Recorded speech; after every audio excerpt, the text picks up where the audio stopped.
I had one motorcycle that I got from my weed dealer when I was like 19.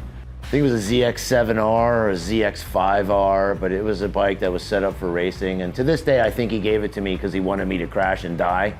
I really do. And that's how I learned how to ride a motorcycle. I'm originally from South Africa, and when I was 20, I bought a CB 550. That was my first bike. I learned the hard way. I bought a piece of shit Sportster that blew up. I had to put a bunch of money into it, sell it, all to get a Dyna, to get to that. It's just a whole big learning curve. So I rode my first Harley, I think, in 2004, which was a 1988 4-speed Sportster. In the mid-90s, I moved here. I didn't have a bike for a while, and then about 4 or 5 years before I met Chip, I built a little Triumph chopper, and then I sold that, and I built a shovel head chopper after that. And then after I had the shovel head for a while, I ditched it and I bought a 99 Dyna, and that's when our friend introduced me to him. That's how he rides motorcycles. That's why.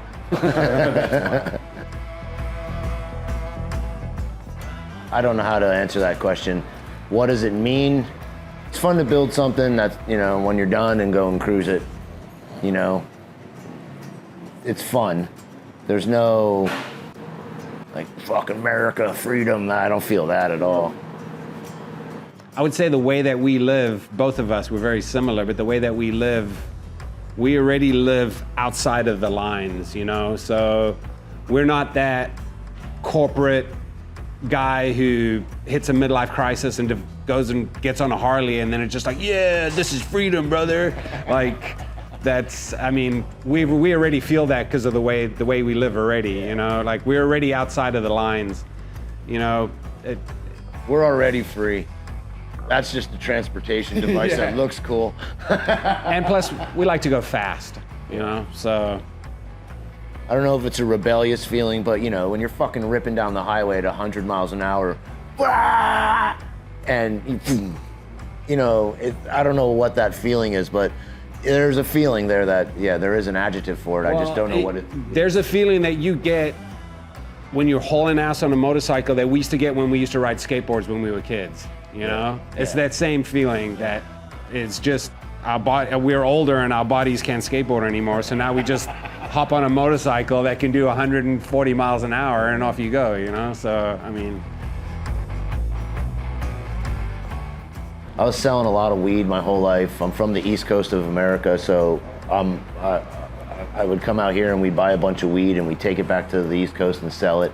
And then come back, and then one day I was like, fuck it, there's no reason to go back to Pennsylvania, I can stay here. And then weed became legal, ironically. So there's, you know, so there goes your fucking job. And it's like, oh, I need a job. And I was working at a Harley dealership where I was a lot tech, kind of just learned the ins and outs of the industry through working at a dealership from a dealership perspective. I worked there for a few years, kind of got into the aftermarket world, got familiar with that. Started a website, pissed off Harley. They sued me. I lost because they didn't like my URL. And I needed a place to put the information, and San Diego Customs sounded like a great URL. I ended up working out of my garage, just customizing bikes and just doing little simple shit. Ended up building a chopper for one of my friends who is in the streetwear world. Well, he was working out of his garage and I needed a big bore kit, and a friend took me over to his house. That was the quickest, that's a quick answer. Yeah, that's a quick answer. That's how we met. And then the friend who had brought me over there, he was like, hey, we need to get Chip to actually open a shop. And he worked for a skateboard company, and he was like, hey, we have space. Why don't you come over here and rent it? He moved in there and then started with them. It was actually San Diego Customs at that point, a real business. And he started doing parts, and then I said, hey, let me help you with the parts and stuff. And then we had two separate companies for a while. We had the parts company and the shop, and then they were both growing, and we were like, well, let's just merge the two, have one shop. he builds the bikes. He puts the stuff out. And I do all the other stuff. Now there's we bounce everything up. He has his things that he's comfortable doing. I have my things that I'm comfortable doing. And then there's things that we both don't know what the fuck we're doing, and we just try and get through it together. We're not businessmen. We never expected any of this shit to happen. I'll answer this one because I don't think there's any effect. no, there is. There's a massive effect. Before SDC started doing parts, Chip was helping a different company do parts. And Chip and this guy are probably the two guys that took the club style and put it in the mainstream. And because of that, Sons of Anarchy came, and this whole movement of club style and T-bars and all of that became a reality. We got an introduction to what people are referring to as club style now from actual club guys. So it was kind of, it's like, well, here's the bikes that you guys are trying to build, and this is why they are the way they are, and we are the guys who do that. The original club bikes, I would say, were based on kind of anonymity and everyone looking the same, and no one knows who did what and wherever, or who was speeding, or who got away from the cops, or what the fuck ever, you know.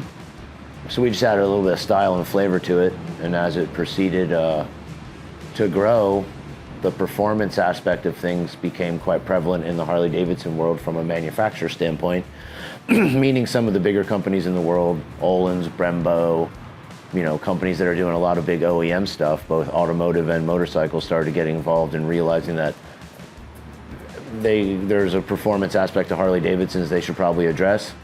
Chip would build the bike, it would look a certain way, we would put those parts on the bike, and that just pushed the whole thing, you know? Nobody had mini floorboards when they first came out, when we first put them out.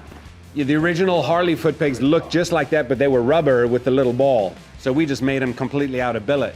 Then at one point, we're like, why don't we have a mini platform? Harley made a mini platform, but they made it was made out of plastic with the rubber, and it was only for passengers.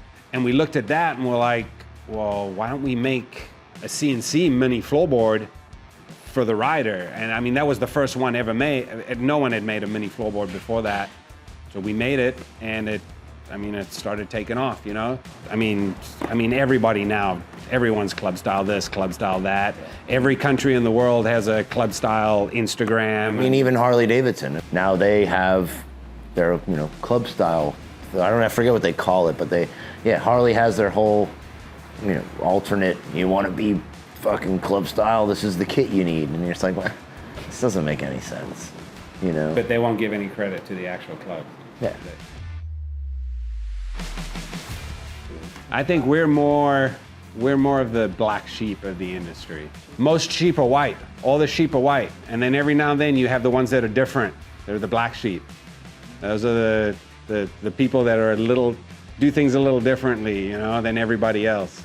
Staying relevant at this point, I don't know if that really is a focus, because I feel that our relevancy will maintain itself by what we do.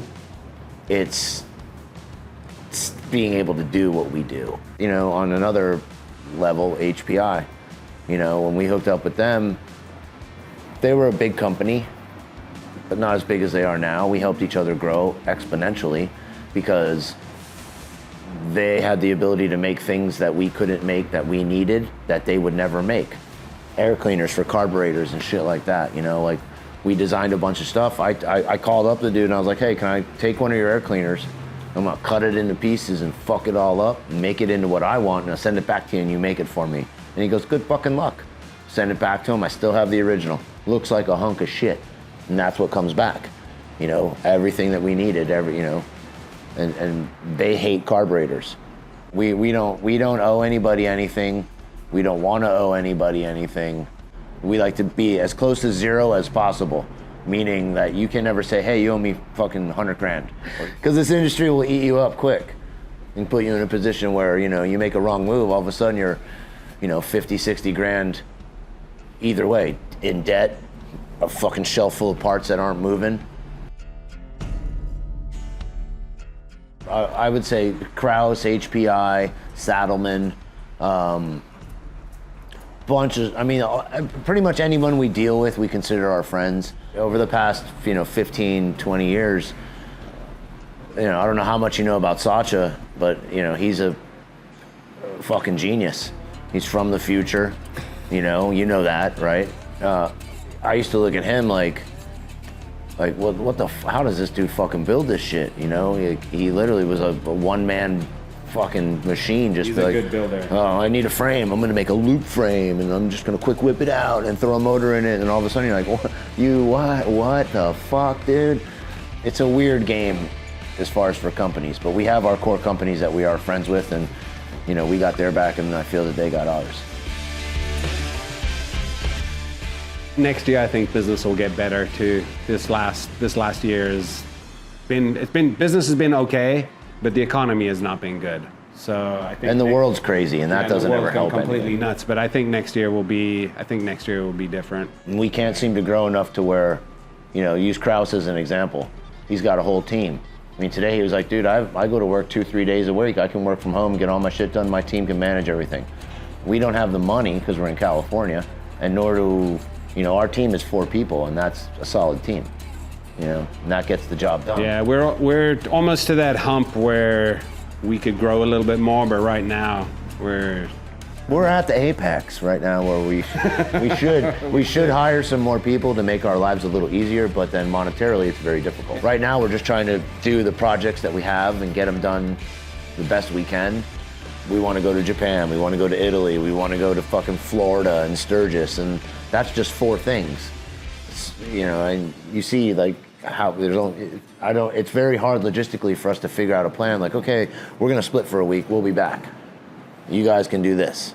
Because they can do that, but we have to do the rest of the stuff, you know, to keep the business running on a business thing. So, you know, it's hard. So to answer your question, we just want to stay in business and be able to do what we do, the way we do it, without being told what to do. Well, where I want to be in the industry is I want to be where Saddleman is in the industry. That's where I want to be in the industry.